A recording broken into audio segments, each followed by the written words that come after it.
Olá a todos. Em nome da Porta Editora, sejam bem-vindos à apresentação do projeto Português em Rede, um método de aprendizagem de português como língua estrangeira destinado a jovens adultos e adultos. Este projeto foi concebido para promover cerca de 120 horas de trabalho. Passo agora a palavra às autoras que farão a apresentação deste projeto. Olá, sou a Mónica Pereira e sou coautora do projeto Português em Rede. Atualmente sou professora do ensino básico e secundário, onde leciono português de língua não materna e também português de língua de acolhimento. Tenho uma experiência internacional como professora do ensino português no estrangeiro, em Nova Iorque e também em Porto Rico. Olá, o meu nome é Lígia Borges e sou atualmente professora das Escolas Oficiais de Idiomas na Extremadura, concretamente na Escola Oficial de Idiomas de Mérida, onde dou aulas de português e anteriormente trabalhei na Universidade da Extremadura, também como leitora de português e antes disso no México, também ligada sempre às aulas de língua, literatura e cultura portuguesa. Olá, o meu nome é Catarina Castro, eu trabalho atualmente no Politécnico de Leiria, onde estou a trabalhar sobretudo com alunos chineses. Trabalhei também anteriormente como leitora do Instituto Camões, em Berlim, também em Dili, portanto em Timor-Leste, e mais recentemente em Barcelona, e creio que este é o essencial. Ora, o nosso projeto Português em Rede dirige-se em particular a estudantes adultos que aprendem o português por motivos profissionais ou académicos e apresenta-se em 10 unidades com temas atuais do cotidiano que promovem o desenvolvimento de competências de nível A1, do quadro europeu comum de referência, competências essas gerais, quer comunicativas, quer mais no âmbito profissional para jovens adultos. Vamos então conhecer o nosso projeto melhor. O Português em Rede adota uma abordagem comunicativa e de acordo com a qual toda a aprendizagem é tratada como um instrumento de comunicação e o aluno é levado a realizar as tarefas no sentido de fazer, no final da unidade, uma tarefa-alvo. Para isso, cada unidade apresenta uma estrutura progressiva com 5 secções que correspondem exatamente a uma sequência didática de aprendizagem e que deverão ocupar várias aulas. Portanto, uma unidade tem material para diversas aulas. A primeira secção dentro da unidade é o quebra-gelo, que introduz e motiva os alunos para o tema que será tratado ao longo da unidade. Diria ainda que este método constitui uma inovação na área de português de língua estrangeira, porque propõe uma componente digital associada ao manual e que é constituída por áudios e vídeos nas várias secções. Vamos agora ver um exemplo de um desses vídeos que surge na secção do quebra-gelo. Portugal é um país pequeno, mas tem muitas paisagens diferentes. Por isso, tem também casas típicas muito diferentes umas das outras. No interior do país, no centro e no norte, onde há montanhas, estão as aldeias de Xisto, nome das pedras destas montanhas. Nestas aldeias, há muitos turistas que procuram a tranquilidade. No Algarve e no Alentejo, não há montanhas e há muito calor. Por isso, as casas são brancas. As casas do Alentejo, ou casas alentejanas, são simples e ficam sozinhas num espaço plano. Como Portugal fica junto ao mar, as casas do litoral estão perto do Oceano Atlântico. Por exemplo, no centro litoral do país estão as casas da Costa Nova.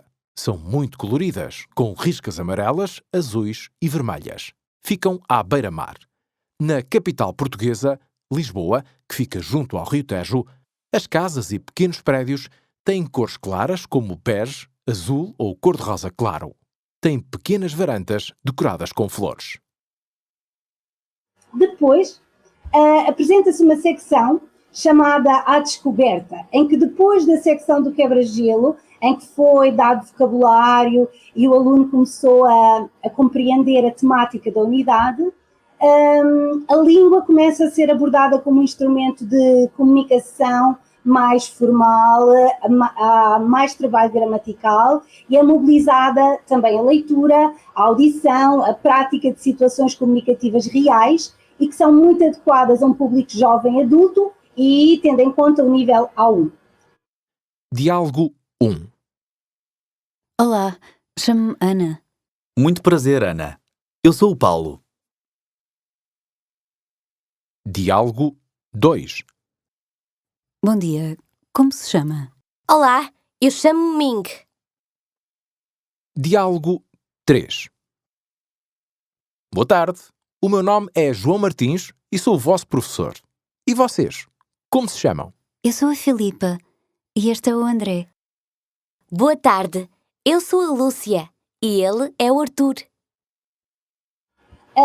Proponho agora a visualização de uma tarefa multimédia que pode ser realizada na plataforma Português Mais Perto, em que os alunos colocam, portanto,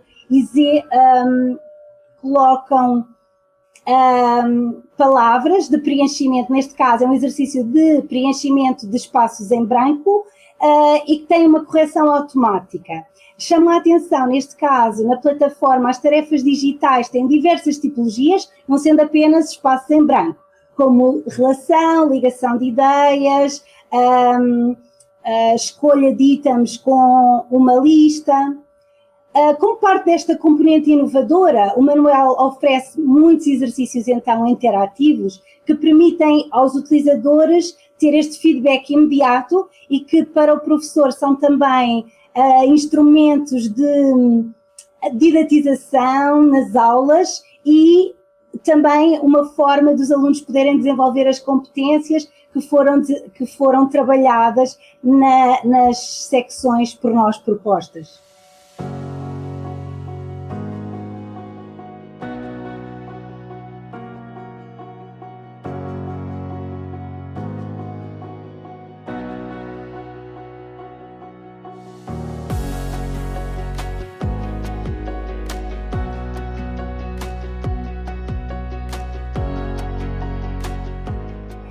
Finalmente, depois da secção à descoberta, temos uma tarefa-alvo. Ou seja, a tarefa-alvo é aquilo que os estudantes devem ser capazes de realizar, e com recurso à língua portuguesa, no final de cada unidade. Procuram ir ao encontro de necessidades imediatas de comunicação, isto é, propor situações de comunicação que ocorrem em imersão, como, por exemplo, situações de imigração ou de participação em programas de mobilidade universitária, Erasmus e outros, e também situações de comunicação que ocorrem fora de Portugal, nomeadamente em comunidades imigrantes ou outras situações em que o português é necessário. As tarefas da unidade permitem aos alunos mobilizar conhecimentos que já foram adquiridos ao longo do quebra-gelo e da secção à descoberta, pondo em prática uma atividade real que os alunos podem realizar de forma mais livre em pequenos grupos. Daria agora a palavra à minha colega Catarina Castro, que vai continuar a falar sobre a próxima secção. Vou então dar continuidade à estrutura das unidades. Após a realização da tarefa-alvo, segue-se então uma parte que designamos por consolidação, que tem como objetivo precisamente levar a uma prática de tudo aquilo que foi trabalhado anteriormente e até da própria tarefa-alvo. Portanto, os alunos têm a oportunidade de voltar a reciclar noutros contextos, quer as estruturas, vocabulário, portanto, e a própria tarefa-alvo. Portanto, é uma forma de voltarem a praticar tudo aquilo que já foi anteriormente trabalhado. Depois da parte da consolidação e dada a importância que é dada no manual à componente da competência, portanto, à componente intercultural, o manual também apresenta, quer ao longo de cada unidade, quer depois no final, uma secção na qual são destacados alguns aspectos da cultura dos países onde se fala português. Mas esta competência intercultural também é trabalhada, ou melhor, é promovida ao longo do manual de diversas formas, de maneira mais implícita ou mais explícita. Finalmente, no final de cada unidade, é proposto também um apêndice lexical e gramatical, onde são sistematizados todos os aspectos linguísticos específicos que foram trabalhados ou que foram destacados, em particular naquela unidade, e em função da tarefa-alvo que se procura que os estudantes sejam capazes de vir a realizar. Como, aliás, aparece aqui, e, portanto, neste caso seria partes do corpo humano, que está, portanto, está relacionado com a unidade de saúde e bem-estar. O manual é ainda enriquecido por outros 2 momentos que vão surgindo pontualmente ao longo do manual. Por um lado, o momento Repare, que é uma secção que procura chamar a atenção dos alunos para aspectos linguísticos específicos, que aparecem nos textos trabalhados e que podem, sem dúvida, ser relevantes para o nível inicial de aquisição da língua em que os alunos se encontram, e depois a parte intitulada Sabia que é uma secção que destaca algumas curiosidades e informações interessantes sobre aspectos culturais relacionados com a língua e a cultura portuguesa. Nestas partes, os exercícios interativos centram-se sobretudo na prática da oralidade. O manual oferece ainda 3 testes que seguem a estrutura dos exames de proficiência linguística e integram também atividades de produção oral. Estes testes são, sem dúvida, uma mais-valia para professores e alunos, numa perspectiva, digamos, de avaliação contínua das aprendizagens.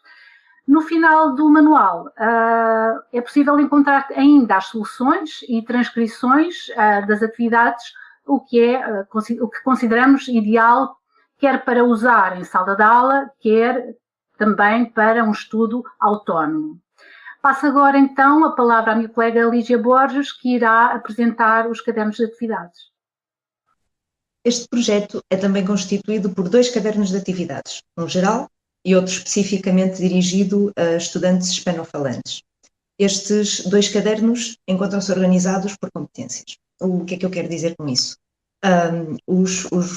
Pensamos o caderno para, uma vez ativando os conhecimentos aprendidos na unidade, treinarem por separado a compreensão de leitura, a compreensão oral, a expressão escrita e expressão oral, e também uma parte destinada a treinar a competência estrutural e todas as partes gramaticais e também um pouco lexicais que foram abordadas na unidade correspondente. Esta organização, que é comum às 2 propostas, permite então e também a familiarização do aluno com os modelos de exame de certificação de português de língua estrangeira. No caderno de atividades especificamente dirigido para os hispanofalantes, vão-se encontrar exercícios com léxico, com estruturas e com contextos que costumam ser problemáticos para os alunos. E esses contextos e essas estruturas vão receber de vez em quando algumas chamadas de atenção destacadas em cada unidade para aspectos linguísticos e culturais que podem ser diferentes entre as línguas e que são diferentes entre as línguas. Outra parte desta proposta é a existência de um livro do professor que tem várias partes. Por um lado, as sugestões para o uso orientado do manual na sala de aulas, com todas as soluções e transcrições dos áudios apresentados, para que o professor possa aceder a eles muito facilmente e de uma maneira muito intuitiva. Há também algum material exclusivo para o professor, e cada docente, não é, pode decidir se quer utilizar ou não e quando é que é mais conveniente fazê-lo.